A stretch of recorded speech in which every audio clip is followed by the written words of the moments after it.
Welcome back, folks. With the new format in place at the IGHSAU State Softball Tournament here in Fort Dodge, that means that Monday's games aren't necessarily about surviving.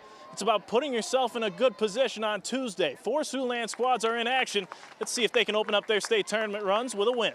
First up, the Hinton Blackhawks taking on Iowa City Regina. First inning, the Regals with runners in scoring position. Harper Irwin at the dish, and crikey, get a load of this, mate. That ball hits off the tent in left field. Irwin, the home run hunter, gives the Regals a 3-0 lead. Girl on third for Hinton now. Freshman Caden Smith at the plate. She'll send one into right field. Now that'll be caught, but it will also score Carlin Kavarna to make it 3-1.